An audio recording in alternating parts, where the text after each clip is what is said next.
નમસ્કાર.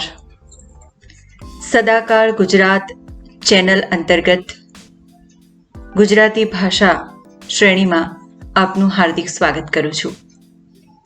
સદાકાળ ગુજરાત ચેનલનું સૂત્ર છે, હું ગુજરાતી, મારી માતૃભાષા ગુજરાતી. ગુજરાતી ભાષા શ્રેણીમાં આપણે અભ્યાસ કરી રહ્યા છીએ અલંકાર વિશે. જીપીએસસી, સ્પર્ધાત્મક અને અન્ય પરીક્ષાઓ માટે ઉપયોગી આ ચેનલને લાઈક, શેર અને સબસ્ક્રાઇબ કરવાનું ચૂકશો નહીં. સબસ્ક્રાઇબ કરશો તો મહત્વના નોટિફિકેશન્સ આપના સુધી પહોંચી શકશે. આપની કારકિર્દીના ઘડતર માટે ઉપયોગી એવી આ ચેનલ વધારે ને વધારે દર્શકો સુધી પહોંચે તે માટે આપ નિમિત્ત બનો એવી આપને નમ્ર વિનંતી છે. આજે આપણે જોવાના છીએ અર્થાલંકાર. અર્થાલંકાર જે શબ્દ છે એમાં અર્થ અને અલંકાર બે શબ્દોનું સાયુજ્ય છે, જેમાં અર્થની મહત્તા હોય, અર્થનું મહત્વ હોય અને અર્થની ચમત્કૃતિથી સૌંદર્ય પ્રગટે તો એ બને અર્થાલંકાર. કાવ્યમાં અર્થથી સૌંદર્ય પ્રગટ કરવા માટે અર્થાલંકારનો ઉપયોગ થતો હોય છે. અર્થાલંકારમાં આજે આપણે અભ્યાસ કરવાના છીએ ઉપમા અલંકાર વિશે. ઉપમા અલંકાર સદાબહાર અલંકાર છે. આપણે વ્યવહારમાં પણ વાતમાં, ગીતોમાં, લોકગીતોમાં, ફિલ્મી ગીતોમાં ઉપમા અલંકારનો ભરપૂર ઉપયોગ થયો છે. ઉપમા અલંકાર વિશે આપ સમજશો, એનો ઉપયોગ કઈ રીતે કરી શકાય, એને કઈ રીતે ઓળખી શકાય, એ જો આપ સારી રીતે સમજશો તો આપની ભાષા સમૃદ્ધિમાં વિકાસ થશે. એટલું જ નહીં, આપને લેખન માટે, સાહિત્ય સર્જન માટે અને પરીક્ષા માટે તથા અભ્યાસકીય બાબતો માટે આ જે અભ્યાસ છે એ ખૂબ જ ઉપયોગી નીવડશે. તો ચાલો આપણે શરૂ કરીએ ઉપમા અલંકારની સમજ. ઉપમા અલંકારની વ્યાખ્યા જો કરીએ તો એમ કહી શકાય કે જે કોઈ વસ્તુ, પદાર્થ કે વ્યક્તિની સરખામણી અન્ય વસ્તુ, પદાર્થ કે વ્યક્તિ સાથે તેમાં રહેલા સમાન ગુણ, લક્ષણ, ધર્મ કે બાબતને લઈને કરવામાં આવે ત્યારે ઉપમા અલંકાર બને છે. આમ તો ખૂબ સરળ અલંકાર છે. ઉપમા અલંકારમાં મુખ્ય જે વિષય હોય એની સરખામણી ગૌણ વિષય સાથે કરવામાં આવે છે, એમાં રહેલા કોઈ સમાન ગુણ કે લક્ષણને લીધે. એક રીતે એમ પણ કહી શકાય કે એક વસ્તુની તુલના બીજી વસ્તુ સાથે કરવામાં આવે છે ત્યારે ઉપમા અલંકાર બને છે.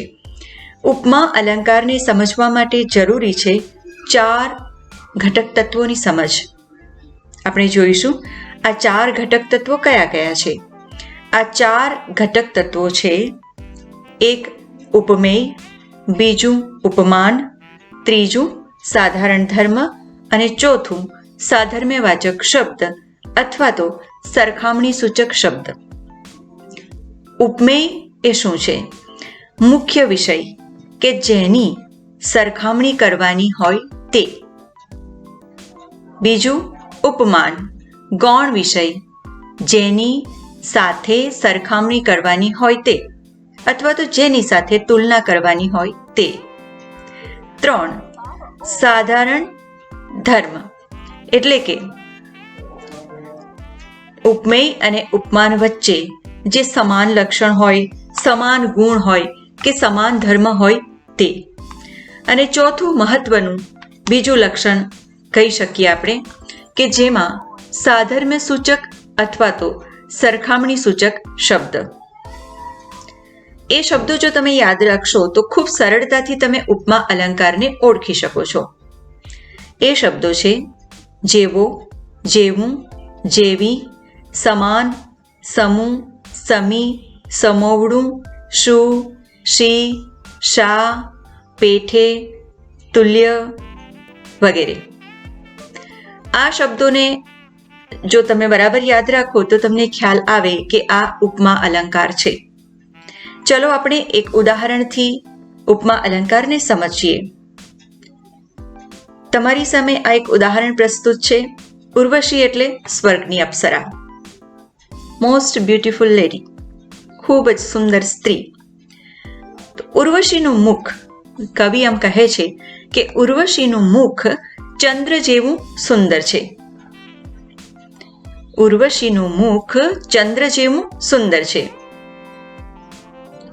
ઉર્વશીનું મુખ એ મુખ્ય વિષય છે. કવિને બતાવવું છે કે ઉર્વશી કેટલી સુંદર છે. તો કવિ કહે છે કે ઉર્વશીનું મુખ ચંદ્ર જેવું સુંદર છે. મુખ્ય વિષય છે ઉર્વશીનું મુખ, તો એ થશે એક ઉપમેય. કવિ એને કોની સાથે સરખાવી છે? ચંદ્ર સાથે. તો ચંદ્ર થયો ગૌણ વિષય એટલે ઉપમાન બે ચંદ્ર થશે. અહીં આપણે જોઈએ તો બંને વચ્ચે સાધારણ ધર્મ શું છે? સુંદર. સુંદર એ સાધારણ ધર્મ છે. ઉપમેય અને ઉપમાન જે છે એને બંનેની તુલના કે સરખામણી કરવા માટેનો જે શબ્દ છે એ શબ્દ કયો છે? જેવું. ઉર્વશીનું મુખ ચંદ્ર જેવું સુંદર છે. તો અહીં જેવું છે એ સરખામણી સૂચક શબ્દ છે, સાધર્મ્યવાચક શબ્દ છે. આ થયું એક સાદું ઉદાહરણ. હવે કવિતામાં ઉપમા અલંકાર કઈ રીતે પ્રયોજાય છે એ આપણે જોઈશું. અમારા એ દાદા વિપુલ વડના ઝુંડ સરીખા. અમારા એ દાદા વિપુલ વડના ઝુંડ સરીખા. અહીં પણ ઉપમા અલંકાર છે. મુખ્યત્વે મુખ્ય વિષય કયો છે? અમારા એ દાદા. ગૌણ વિષય શું છે? વિપુલ વડના. ઝુંડ શું છે? સાધારણ ધર્મ. સરીખા એ શું છે? સાધર્મ્યવાચક શબ્દ છે ને સરળ. ઉપમા અલંકાર ખૂબ જ સરળ છે. એમાં તમે સાધર્મ્યવાચક શબ્દો જો બરાબર યાદ રાખી લો, ઉપમેય એટલે કે મુખ્ય વિષય શું છે એ જો તમે ઓળખી લો, અને ઉપમાન એટલે કે ગૌણ વિષય જેની સાથે તુલના કે સરખામણી કરવામાં આવી છે એ તમે શોધી કાઢો, અને પછી તો બાકી રહી જાય છે સાધારણ ધર્મ. એ તો તમે ખૂબ સરળતાથી પછી શોધી શકો છો. બીજું ઉદાહરણ જોઈએ. શમણા લ્યો રે શમણા લ્યો, તન્મનિયાના ફૂલ સમાણા નમણા લ્યો. શમણાની વાત કરવામાં આવી છે, સ્વપ્નોની વાત કરવામાં આવી છે. એ શમણા કેવા છે? તન્મનિયાનું ફૂલ જોયું છે તમે? અત્યંત નમણું હોય, અત્યંત સુંદર હોય, અત્યંત સુકોમળ હોય. તો શમણા લ્યો રે શમણા લ્યો, કેવા છે શમણા? મુખ્ય વિષય કયો છે અહીં? શમણા. તન્મનિયાના ફૂલ એ છે ગૌણ વિષય એટલે એ છે ઉપમાન. સમાણા એ છે સાધર્મ્યવાચક શબ્દ, અને નમણા, નમણાશ જે છે, નમણા શબ્દ છે એ છે સાધારણ ધર્મ. હવે આપણે બીજું એક ઉદાહરણ જોઈએ. નાગરવેલીના જેવી નાજુકડી નાર વાંકી. નાગરવેલીના જેવી નાજુકડી નાર વાંકી. તો આ જે પંક્તિ છે એમાં પણ તમને તમારા માટે આ એક હોમવર્ક છે કે આમાં તમારે શોધવાનું છે કે ક્યાં ઉપમેય છે, શું ઉપમેય છે, કયું ઉપમાન છે, અને આમાં સાધારણ ધર્મ શું છે, અને સાધર્મ્યવાચક શબ્દ કયો છે. બીજું ઉદાહરણ જોઈએ. તું પારિજાત સમ કોમલ સ્નિગ્ધ રમ્ય. તું અહીં જે છે એ છે ઉપમેય. પારિજાત એક પુષ્પનું નામ છે, ફૂલનું નામ છે.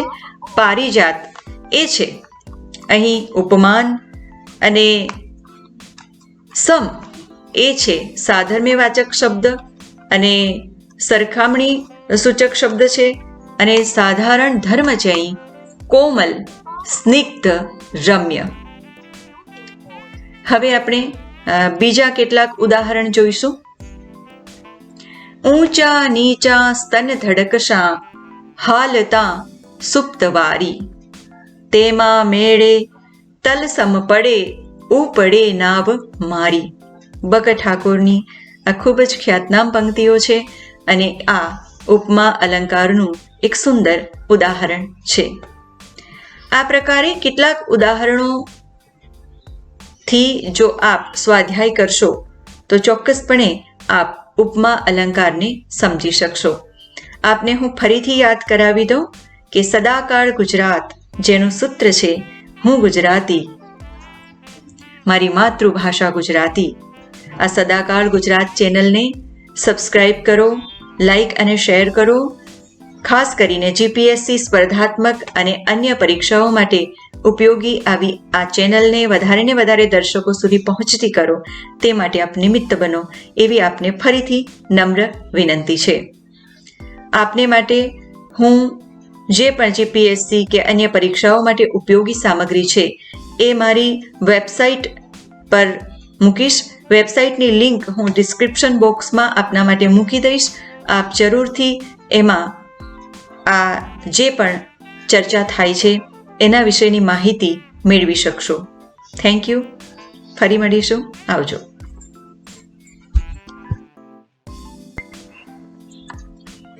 હવે આપણે જોઈશું રૂપક અલંકાર વિશે. રૂપક અલંકારમાં એક વસ્તુને બીજી વસ્તુ રૂપે સંભાવના કરવામાં આવે છે, કલ્પના કરવામાં આવે છે, તેથી ઉત્પ્રેક્ષા અલંકાર બને છે. બે ભિન્ન વસ્તુઓ, બે જુદી જુદી વસ્તુઓ વચ્ચે તુલનારૂપ સંભાવના, કલ્પના કે શંકા વ્યક્ત કરવામાં આવે ત્યારે ઉત્પ્રેક્ષા અલંકાર બને છે. ઉત્પ્રેક્ષા અલંકારમાં જે ઉપમાન છે એનું વધારે આકર્ષણ હોય છે. જો તમારી સામે હું એક ઉદાહરણ મૂકીશ. ઉર્વશીનું મુખ જાણે ચંદ્ર છે.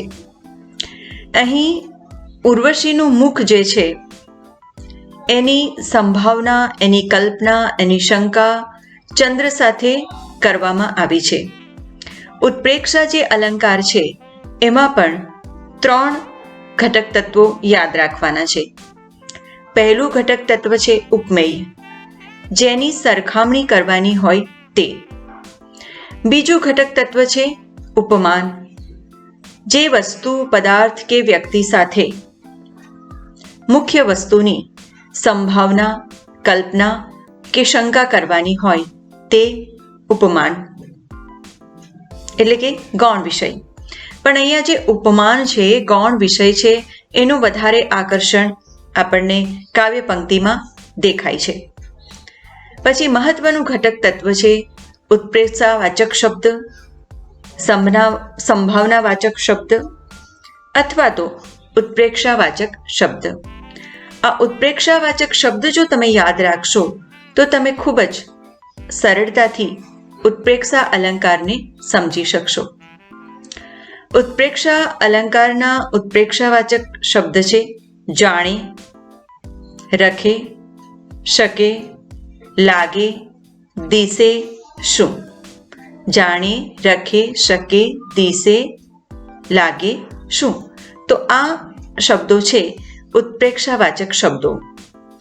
આ શબ્દોને યાદ રાખશો તો તમે સરળતાથી ઉત્પ્રેક્ષા અલંકારને સમજી શકશો. આપણે એક ઉદાહરણ જોયું, ઉર્વશીનું મુખ જાણે ચંદ્ર છે. બીજા કેટલાક ઉદાહરણો જોઈએ. કવિઓએ કઈ રીતે સંભાવના, કલ્પના કે શંકા કરીને સૌંદર્ય જન્માવ્યું છે એની વાત આપણે કરીએ. પ્રિયજનની પગલીઓ જાણે વન ફૂલની ઢગલીઓ. અહીં 3 ઘટક તત્વો છે. એને જો આપણે સમજીએ તો પ્રિયજનની પગલીઓ ઉપમેય, જાણે ઉત્પ્રેક્ષાવાચક શબ્દ અને વન ફૂલની ઢગલીઓ. કેટલી સુંદર કલ્પના છે. વન ફૂલની ઢગલીઓ, તો એ થશે ઉપમાન. બીજું ઉદાહરણ જોઈએ. દેવોના ધામ જેવું હૈયું જાણે હિમાલય. દેવોના ધામ જેવું હૈયું જાણે હિમાલય. દેવોના ધામ જેવું હૈયું જાણે હિમાલય. દેવોના ધામ જેવું હૈયું એ છે ઉપમેય અને હિમાલય એ છે ઉપમાન. અને દેવોના ધામ જેવું હૈયું જાણે હિમાલય, જાણે શબ્દ છે એ છે ઉત્પ્રેક્ષાવાચક. ફરી હું તમને આ ઉદાહરણ યાદ કરાવી દઉં. દેવોના ધામ જેવું હૈયું જાણે હિમાલય. આગળ જોઈએ. સન્મુખ સાગર લહેરાતો જાણે આકાશ જ ઉતારી પાથર્યું. નાનાલાલની આ સુંદર પંક્તિઓ છે. સન્મુખ સાગર લહેરાતો જાણે આકાશ જ ઉતારી પાથર્યું. આકાશ અને સાગર બંનેની સમાનતા છે, વિશાળતા, એનું નીલરંગીપણું, એની અસીમતા વગેરે. તો આ સુંદર પંક્તિઓમાં એક સંભાવના વ્યક્ત કરવામાં આવી છે કે સન્મુખ આપણી સામે જ સાગર લહેરાય છે, પણ જાણે આકાશ જ ઉતારીને પાથર્યું હોય એ પ્રકારની સંભાવના, કલ્પના એમાં છે. જરાક દૂર ઓ ડુંગર માળા જાણે હાથી કાળા. જરાક દૂર ઓ ડુંગર માળા જાણે હાથી કાળા. તો અહીં છે ડુંગરમાળા જે છે ઉપમેય છે, એને કાળા હાથી સાથે ઉપમાન જે છે એની સાથે એની સંભાવના વ્યક્ત કરવામાં આવી છે, કલ્પના, શંકા ઊભી કરવામાં આવી છે કે જાણે કાળા હાથી હોય એ પ્રકારની સંભાવના અહીં રચાય છે. પછીનું એક સુંદર ઉદાહરણ છે. પલ પલ ખુલે જ્યોત્સના કેરા દલે દલ મધ્યમાં. પલ પલ ખુલે જ્યોત્સના કેરા દલે દલ મધ્યમાં. પ્રકટ પૃથ્વી ઊભી જાણે. પ્રકટ પૃથ્વી ઊભી જાણે. લસે નવ પદ્મજા. પૃથ્વી છે પણ કેવી છે? નવવધુ જેવી, નવ પદ્મજા જેવી, એવી સંભાવના, જાણે જાણે સંભાવના વ્યક્ત કરવામાં આવી છે અહીં. પછીનું ઉદાહરણ આપણે જોઈશું. જીહવા જાણે સર્પિણી રે. જીહવા જાણે સર્પિણી રે. મુખ ગુફાનું દ્વાર. કુચ શિખરે ગિરી તણા. રમે ઉપર નંદકુમાર. અહીં પણ પ્રેમાનંદની આ પંક્તિઓ છે. જીહવા કેવી છે? જાણે સર્પિણી રે. જીભ સર્પિણી જેવી છે, એની સંભાવના, કલ્પના અહીં વ્યક્ત કરવામાં આવી છે. ઉત્પ્રેક્ષા અલંકાર ખૂબ જ સરળ અલંકાર છે. ઉત્પ્રેક્ષા અલંકારના ઉપયોગથી તમામ રીતે આપણે આપણી ભાષાને સમૃદ્ધ, બળકટ, બળવાન બનાવી શકીએ છીએ. તો ઉત્પ્રેક્ષા અલંકારને યાદ રાખવા માટે કેટલાક શબ્દો તમારે યાદ રાખવાના છે. ખાસ કરીને જાણે, રખે, શકે, શું, લાગે, દિશે વગેરે. તો આ શબ્દો તમે યાદ રાખશો, ઉપમેય અને ઉપમાનને યાદ રાખશો તો ચોક્કસપણે તમે ઉત્પ્રેક્ષા અલંકારને યાદ રાખી શકો છો. જેમાં તમે એ યાદ રાખશો કે બે ભિન્ન ભિન્ન વસ્તુઓ વચ્ચે સંભાવના, કલ્પના કે શંકાનું આલેખન કરવામાં આવે ત્યારે ઉત્પ્રેક્ષા અલંકાર બને છે.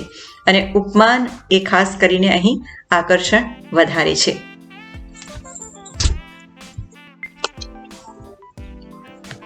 આપણે ઉપમા અને ઉત્પ્રેક્ષા અલંકાર વિશે વાત કરી. હવે આપણે જોઈશું રૂપક અલંકાર વિશે. ઉપમા અલંકારમાં આપણે જોયું કે ઉપમેય અને ઉપમાનની સરખામણી કરવામાં આવે, તુલના કરવામાં આવે છે. ઉપમામાં આપણે જોયું ઉર્વશીનું મુખ ચંદ્ર જેવું સુંદર છે. ઉત્પ્રેક્ષા અલંકારમાં આપણે જોયું કે ઉપમેય અને ઉપમાન સાથે સંભાવના, કલ્પના કે શંકા વ્યક્ત કરવામાં આવે છે. ઉત્પ્રેક્ષા અલંકારમાં આપણે જોયું કે ઉર્વશીનું મુખ જાણે કે ચંદ્ર. હવે આપણે જોવાના છીએ રૂપક અલંકાર. રૂપક અલંકારમાં બે ભિન્ન ભિન્ન વસ્તુ, પદાર્થ કે વ્યક્તિની વચ્ચે એકરૂપતા દર્શાવવામાં આવે. ઉપમેય અને ઉપમાનને એક જ છે એમ દર્શાવવામાં આવે ત્યારે રૂપક અલંકાર બને છે. ભિન્ન ભિન્ન પદાર્થોની એકરૂપતા એ રૂપક અલંકારની વિશેષતા છે, ખાસિયત છે. ઉપમેય અને ઉપમાન એક જ છે. ઉપમેય અને ઉપમાન એક જ છે. એક જ છે. ઉપમેય અને ઉપમાન એક જ છે, એકરૂપ છે એમ દર્શાવવામાં આવે ત્યારે રૂપક અલંકાર બને છે. એનું ઉદાહરણ આપણે જોઈએ તો ઉર્વશીનું મુખ ચંદ્ર અતિ સુંદર છે. અહીં આપણે જોઈએ, અહીં જે ઘટક તત્વો છે એની વાત કરીએ તો ઉપમેય, જે વસ્તુ, પદાર્થ કે વ્યક્તિની સરખામણી કરવાની હોય તે. ઉપમાન, જે વસ્તુ, પદાર્થ કે વ્યક્તિ સાથે એકરૂપતા દર્શાવવાની હોય તે. અહીં સાધર્મ્યવાચક શબ્દનો નિષેધ હોય છે. અહીં એવો કોઈ શબ્દ હોતો નથી કે જે બંનેને જોડે. અહીં ખાસ યાદ રાખવાનું છે કે ઉપમેય અને ઉપમાન એક જ દર્શાવવામાં આવે છે, બંનેને અલગ અલગ દર્શાવવામાં આવતા નથી. તમારી સામે મેં ઉદાહરણ પ્રસ્તુત કર્યું. ઉર્વશીનું મુખ ચંદ્ર અતિ સુંદર છે. અહીં તમે જોયું કે ઉર્વશીનું મુખ એ ઉપમેય છે, ચંદ્ર ઉપમાન છે. બંનેને એક જ દર્શાવવામાં આવ્યા છે, બંનેને એક રૂપ દર્શાવવામાં આવ્યા છે. ઉર્વશીનો મુખ ચંદ્ર અતિ સુંદર છે. તો અહીં થશે રૂપક અલંકાર. આપણે જોઈએ કેટલાક જાણીતા ઉદાહરણો. અમે રે સૂકું રૂનું પૂમડું, તમે અત્તર રંગીલા રસદાર. ભગવાન ઈશ્વર અલ્લાહ પરમેશ્વરને સમર્પિત આ પંક્તિઓ છે. શું કહ્યું છે કે અમે રે સૂકું રૂનું પૂમડું, તમે અત્તર રંગીલા રસદાર. અહીં આપણે જોઈએ તો અમે રે સૂકું રૂનું પૂમડું ઉપમેય છે, ઉપમાન સાથે એકરૂપતા અહીં દર્શાવાઈ છે.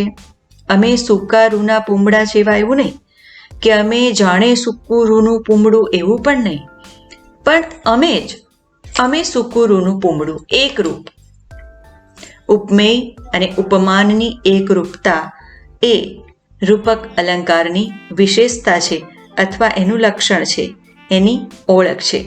બસ તમે આટલું યાદ રાખશો તો તમે રૂપક અલંકારને ખૂબ જ સરળતાથી ઓળખી શકશો. હવે આપણે બીજા ઉદાહરણ જોઈએ. હવે અંધારાનો અજગર ફરે ગામ વનમાં. હવે અંધારાનો અજગર ફરે ગામ વનમાં. આ નભ ઝૂક્યું તે કાનજીને, ચાંદની તે રાધારે. આ પણ રૂપક અલંકારનું ખૂબ સુંદર ઉદાહરણ છે. આ નભ ઝૂક્યું તે કાનજીને, ચાંદની તે રાધારે. ધૂણી ધખે મારા ધૈર્યનું, ધૂણી ધખે મારા ધૈર્યની, જલતું જીવન કાષ્ઠ. ધૂણી ધખે મારા ધૈર્યની, જલતું જીવન કાષ્ઠ. પછી બીજું એક જાણીતું એવું ઉદાહરણ છે. ઝંઝાના ઝાંઝર પહેરી પધાર પિયા, કાનના કમાળ તું ઢંઢોળી જા. ઝંઝાના ઝાંઝર પહેરી પધાર પિયા, કાનના કમાળ તું ઢંઢોળી જા. આ એક જયંત પાઠકની સરસ પંક્તિ છે. જુઓ, જંગલ માથે ઉગ્યો ચાંદ, જંગલ માથે ઉગ્યો ચાંદ, નભ તરુનું રૂપાળું પાંદ, જંગલમાંથી ઉગ્યો ચાંદ, નભ તરુનું રૂપાળું પાંદ. તો આ આપણે કેટલાક રૂપક અલંકારના ઉદાહરણ જોયા. ફરી આપને યાદ કરાવી દઉં. રૂપક અલંકારને યાદ રાખવા માટે જરૂરી છે કે ઉપમેય અને ઉપમાન બંને એક જ હોય એમ દર્શાવવામાં આવે છે. બંને વચ્ચે એકરૂપતા એ રૂપક અલંકારની ઓળખ છે. આપણે અત્યાર સુધી 3 અલંકારોની વિગતવાર વાત કરી: ઉપમા, ઉત્પ્રેક્ષા અને રૂપક અલંકાર. ઉપમા, ઉત્પ્રેક્ષા અને રૂપક અલંકારમાં આપણે જોયું કે ઉપમેય અને ઉપમાનની સરખામણી કરવામાં આવી, તુલના કરવામાં આવી વગેરે. આ ત્રણેય અલંકારમાં આપણે જોયું કે ઉપમેય અને ઉપમાનની વાત હોય, પરંતુ એમાં સ્વાભાવિકપણે જ ઉપમાન એ ચડિયાતું જ હોય. છતાં પણ ઉપમેય અને ઉપમાનની સરખામણી કે તુલના કે એકરૂપતા દર્શાવવામાં આવતી હતી. આજે આપણે જોવાના છીએ હમણાં વ્યતિરેક અલંકાર. વ્યતિરેક અલંકારની વિશેષતા એ છે કે એમાં ઉપમાન કરતાં ઉપમેયને ચડિયાતું દર્શાવવામાં આવે છે. વ્યતિરેક અલંકારની વ્યાખ્યા જ એ છે કે એમાં ઉપમેયને ઉપમાન કરતાં કોઈ એક લક્ષણને આધારે ચડિયાતું દર્શાવવામાં આવે છે.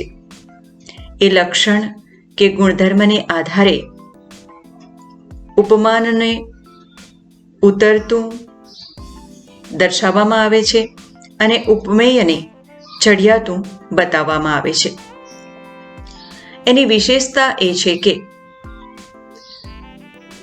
ઉપમેય અને ઉપમાનમાં ઉપમેયનો ઉત્કર્ષ બતાવવામાં આવે છે અને જે ઉપમાન છે એનો અપકર્ષ બતાવવામાં આવે છે.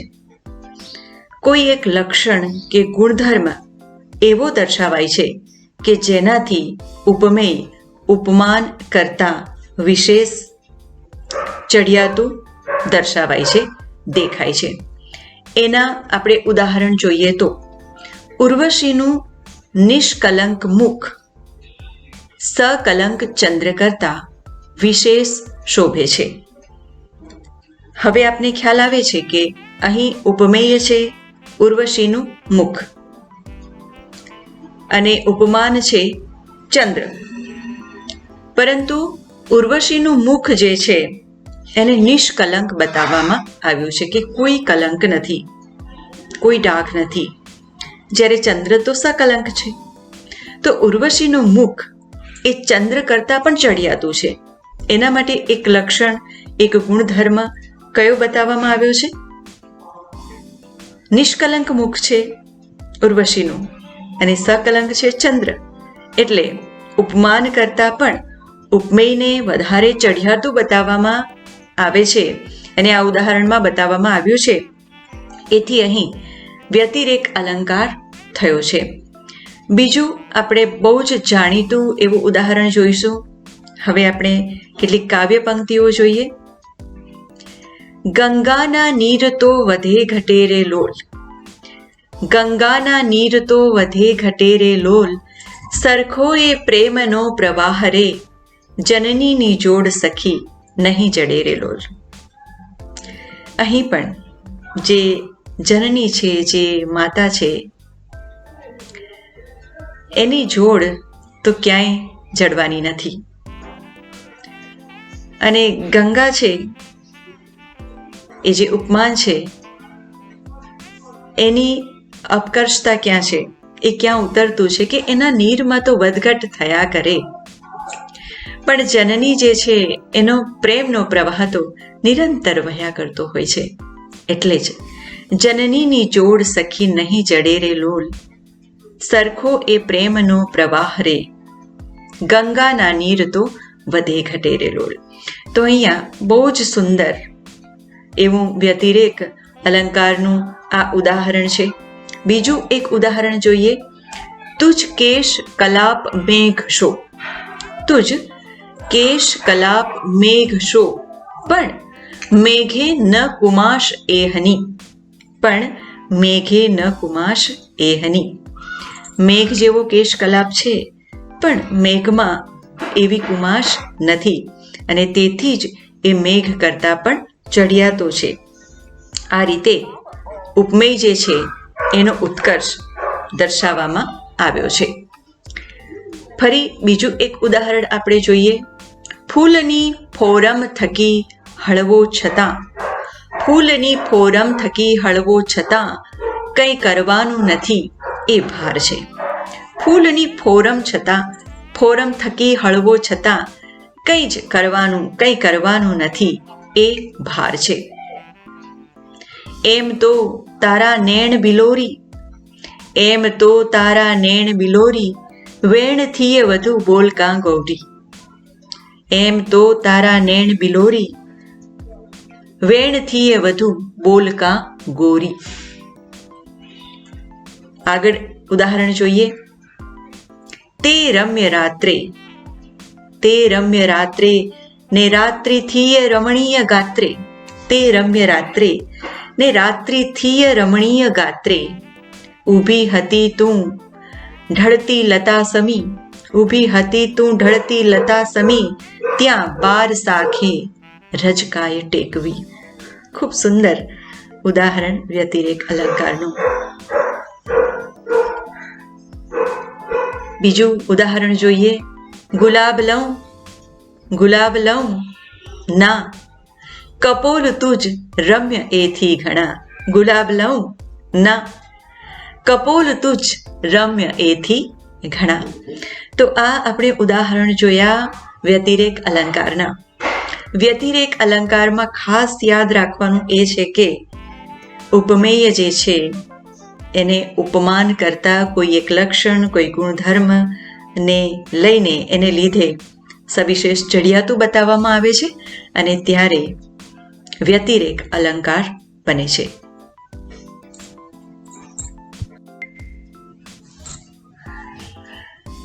આપણે હમણાં જોઈએ છીએ વ્યાજ સ્તુતિ અલંકાર. વ્યાજ સ્તુતિ અલંકારમાં બે શબ્દ છે. વ્યાજ સ્તુતિ અલંકાર જોઈશું. વ્યાજ સ્તુતિ અલંકારમાં બે શબ્દ છે. વ્યાજ સ્તુતિ. વ્યાજ એટલે બહાનું, સ્તુતિ એટલે વખાણ. વ્યાજ સ્તુતિ અલંકારની વ્યાખ્યા જોઈએ તો આ અલંકારમાં નિંદાને બહાને વખાણ કરવામાં આવે છે જ્યારે, અથવા તો વખાણને બહાને નિંદા કરવામાં આવે છે ત્યારે વ્યાજ સ્તુતિ અલંકાર બને છે. એની વિશેષતા છે, અને તેને આધારે એના બે પ્રકાર પણ આપણે કહી શકીએ કે જ્યારે નિંદાને બહાને સ્તુતિ કરવામાં આવે, અથવા તો સ્તુતિને બહાને નિંદા કરવામાં આવે છે. આપણે એક ઉદાહરણ જોઈએ. હે ચંદ્રમુખી, ચંદ્ર છતાં ચકોર ને છીનવી લેવાનું દુશ્ચરિત તને શોભે. હે ચંદ્રમુખી, ચંદ્ર પાસેથી ચકોરને છીનવી લેવાનું દુશ્ચરિત તને શોભે. તો અહીં નિંદાને બહાને સ્તુતિ કરવામાં આવી છે. કઈ રીતે આપણે જોઈશું. ચંદ્રમુખી, અત્યંત સ્વરૂપવાન સ્ત્રીને એમ કહેવામાં આવ્યું છે કે હે ચંદ્રમુખી, ચંદ્રમુખીની જે સુંદરતા છે, તેજસ્વીતા છે, એને લીધે ચકોર ચંદ્ર પાસે જવાને બદલે ચંદ્રમુખી પાસે આવે છે. પરિણામે એમ કહેવામાં આવ્યું છે કે હે ચંદ્રમુખી, ચંદ્ર પાસેથી ચકોરને છીનવી લેવાનું દુશ્ચરિત તને શોભે. અહીં દુશ્ચરિત શબ્દના પ્રયોગથી આમ તો નિંદા કરવામાં આવી છે, પણ વાસ્તવમાં અહીં નિંદાને બહાને સ્તુતિ જ કરવામાં આવી છે. એ જ દર્શાવવામાં આવ્યું છે કે આ તો એક બહાનું છે નિંદાનું, પણ ચંદ્ર કરતાં પણ ચંદ્રમુખીને સવિશેષ સુંદર દર્શાવવામાં આવી છે કે ચંદ્રને ત્યજીને યુવતી પાસે ચકોર આવે છે.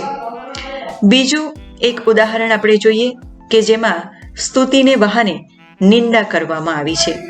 હે ચંદ્ર, શી તારી ઉદારતા, હે ચંદ્ર, શી તારી ઉદારતા, તું છતાં ચકોર જેને ઝંખે એવી ચંદ્રમુખીને તું સહી લે છે. હે ચંદ્ર, શ્રી તારી ઉદારતા, તું છતાં ચકોર જેને ઝંખે એવી ચંદ્રમુખીને તું સહી લે છે. તો આ ઉદાહરણમાં આપણે જોઈએ તો ચંદ્રની આમ તો સ્તુતિ કરવામાં આવી છે અને છતાં સ્તુતિને બહાને નિંદા જ કરવામાં આવી છે. શું કહે છે કે ચકોર તારા હોવા છતાં ચંદ્રમુખી તરફ આકર્ષાય છે અને તારી ઉદારતા કહેવું પડે કે તું છતાં ચંદ્રમુખીને તું સહી લે છે. ચકોર ચંદ્રમુખી પાસે જાય છે એ તારી શી ઉદારતા છે અને તારા હોવા છતાં ચંદ્રમુખી તરફ જતા ચકોરને તું સહી લે છે. અહીંયા સ્પષ્ટપણે આપણે જોઈએ છે કે સ્તુતિને બહાને નિંદા કરવામાં આવી છે. તો આ અલંકારની એ જ વિશેષતા છે કે એમાં સ્તુતિને બહાને નિંદા અને નિંદાને બહાને સ્તુતિ કરવામાં આવતી હોય છે અને એના બે પ્રકાર તમારે યાદ રાખવાના છે. હવે આપણે બીજા કેટલાક ઉદાહરણો જોઈએ. ઘણું વાંકા બોલા સતભામા રે, શું ફૂટડા મિત્ર સુદામા રે. ઘણું વાંકા બોલા સત્યભામા છે અને એ શું કહે છે, શું ફૂટડા મિત્ર સુદામા રે. તો અહીં વાસ્તવમાં સ્તુતિ દેખાય છે પરંતુ હકીકતમાં અહીં નિંદા કરવામાં આવી છે. બીજું ઉદાહરણ આપણે જોઈએ. સાદાઈ ને સરળતાની સૌમ્ય મૂર્તિ, સાદાઈ ને સરળતાની સૌમ્ય મૂર્તિ, ઉન્માદ ને અત્યાચારના અરિહતા. ગાંધીજી માટેની આ પંક્તિઓ છે. સાદાઈ ને સરળતાની સૌમ્ય મૂર્તિ, ઉન્માદ ને અત્યાચારના અરિહતા. બીજું ઉદાહરણ આપણે જોઈશું. ઓહો દુર્યોધન, શ્રી તમારી ન્યાય પ્રિયતા, ઓહો દુર્યોધન, શ્રી તમારી ન્યાય પ્રિયતા, પાંડવોને એક તસુ પણ જમીન ન મળે. અહીં પણ દેખીતી રીતે આમ સ્તુતિ કરવામાં આવી છે પરંતુ વાસ્તવમાં નિંદા છે. વાહ પહેલવાન, વાહ પહેલવાન, પાપડ તોડી નાખ્યો. વાહ શ્રી બહાદુરી, કીડીનું ખૂન કરી નાખ્યું. આ ઉદાહરણો વ્યાજ સ્તુતિ અલંકારના છે. વ્યાજ સ્તુતિ અલંકારમાં તમે સરળતાથી આ અલંકારને ઓળખી શકશો કે જેમાં નિંદાને બહાને સ્તુતિ કે સ્તુતિને બહાને નિંદા કરવામાં આવી હોય છે. વ્યાજ સ્તુતિ અલંકાર પછી આપણે જોવાના છીએ અનન્વય અલંકાર. અનન્વય અલંકારમાં એની વિશેષતા એ છે કે આપણે અત્યાર સુધી જોયું કે ઉપમેય અને ઉપમાન અલંકારની સરખામણી કરવામાં આવી હોય, એકરૂપતા દર્શાવવામાં આવી હોય. ક્યાંક આપણે એ પણ જોયું કે ઉપમેયને ઉપમાન કરતાં ચઢિયાતું દર્શાવવામાં આવ્યું હોય. પરંતુ ક્યારેક એવું બને કે ઉપમેય જ એટલું અદ્વિતીય હોય, અજોડ હોય, બેજોડ હોય કે એની સરખામણી કરવા માટે આપણને કોઈ ઉપમાન જ ન મળે. તો પણ આ તો કવિ છે, કવિ પોતાનો રસ્તો ખોડી જ લે એમ કહેવાયું છે તે ખોટું નથી. જ્યાં ન પહોંચે રવિ ત્યાં પહોંચે કવિ. તો કવિ અનન્વય અલંકારમાં કઈ રીતે ઉપમાનને ખોળે છે, ઉપમેયને જ ઉપમાન રૂપે અહીં દર્શાવવામાં આવે છે. આપણે જોઈશું કે તે કઈ રીતે દર્શાવવામાં આવે છે. તો અનન્વય અલંકાર જે છે એનું ઉદાહરણ આપણે જોઈએ. હિમાલય તે હિમાલય. હિમાલય એ ઉપમેય છે, ઉપમાન રૂપે પણ હિમાલય જ છે. માં તે માં, માં ઉપમેય અને ઉપમાન પણ માં જ. કેમ કે માં અને હિમાલય એ તો અજોડ છે, બેજોડ છે. એના માટે આપણે સરખામણી કરવા માટે ઉપમાન શોધવા ક્યાં જઈએ. તો ઉપમેયને જ ઉપમાન રૂપે દર્શાવવામાં આવે છે. બીજા ઉદાહરણ આપણે જોઈએ. રામ રાવણનું યુદ્ધ તે રામ રાવણનું યુદ્ધ. ક્ષત્રિય તે ક્ષત્રિય ને બ્રાહ્મણ તે બ્રાહ્મણ. સરદાર તે સરદાર અને જવાહર તે જવાહર. બીજા ઉદાહરણ આપણે જોઈએ. ધૈર્ય ધરણીના જેવું, ધરણી ધૈર્યના જેવી. ધરતીનો છેડો ઘર, ઘર એટલે ધરતીનો છેડો. હીરો તે હીરો અને કાચ તે કાચ. અબળાની શક્તિ તે અબળા જેવી. આ બધા ઉદાહરણ આપણે અનન્વય અલંકારના જોયા. એમાં તમે ખાસ યાદ રાખશો કે ઉપમેય ઉપમાન રૂપે દર્શાવાય છે ત્યારે અનન્વય અલંકાર બને છે. ખૂબ જ સરળ અલંકાર મને અનન્વય અલંકાર લાગે છે. બહુ સહજતાથી સરળતાથી તમે અનન્વય અલંકારને ઓળખી શકશો.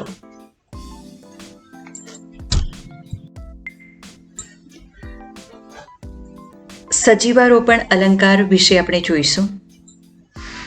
સજીવારોપણ અલંકાર જે શબ્દ છે એને જ આપણે સમજીએ તો સરળતાથી સમજાઈ જશે કે સજીવતાનું સજીવ આરોપણ.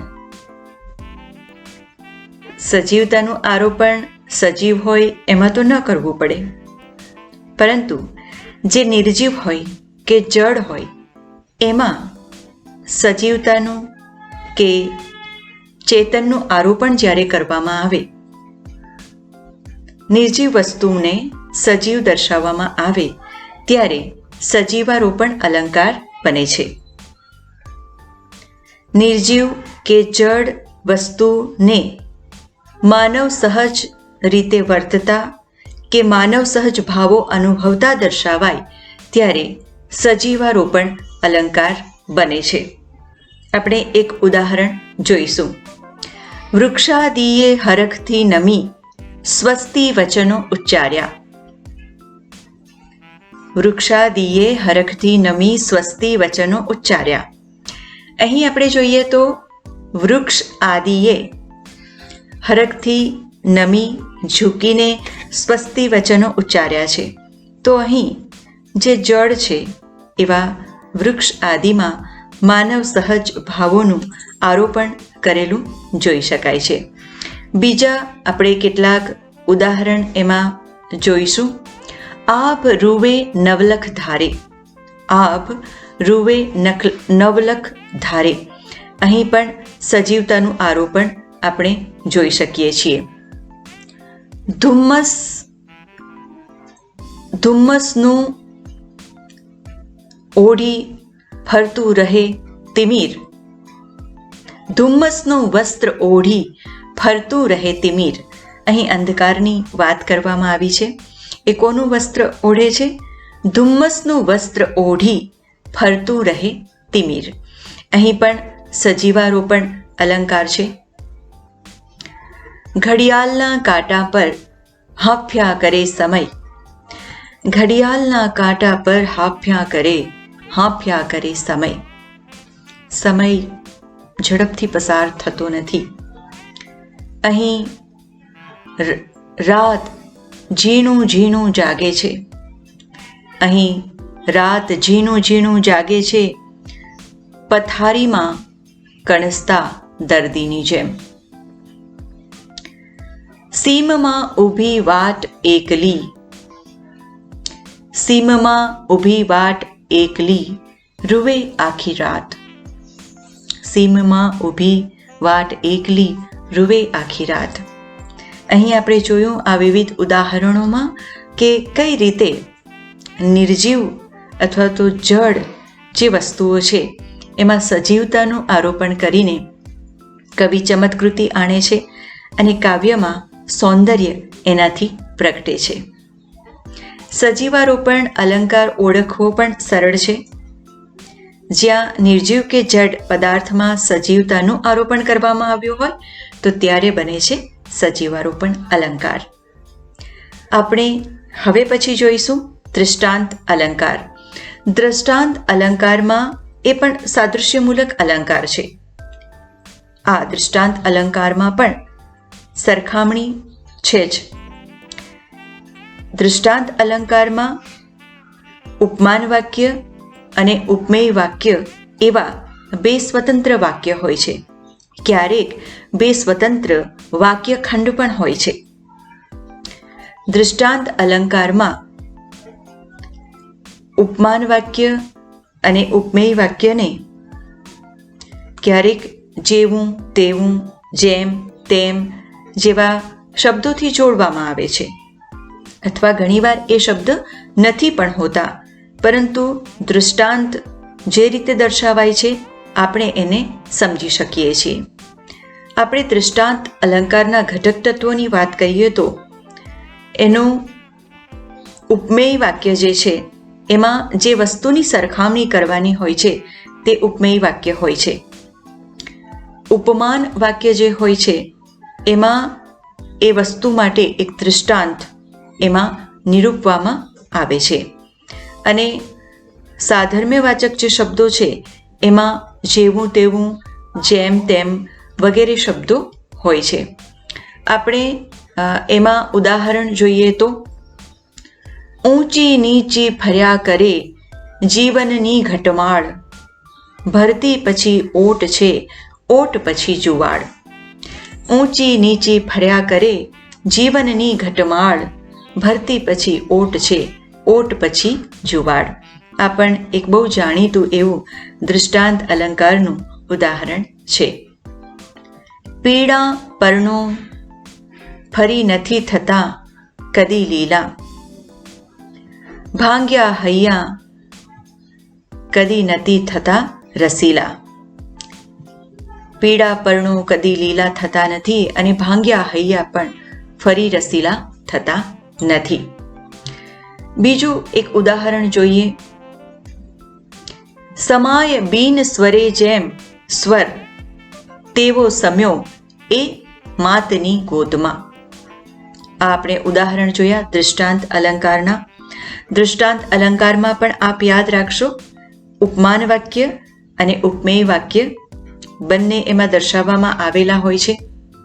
અને એમાં ખાસ કરીને બંને જુદા જુદા હોય છે, ભિન્ન ભિન્ન હોય છે, છતાં પણ બિંબ પ્રતિબિંબ ભાવથી બંનેની સમાનતા દર્શાવવામાં આવતી હોય છે.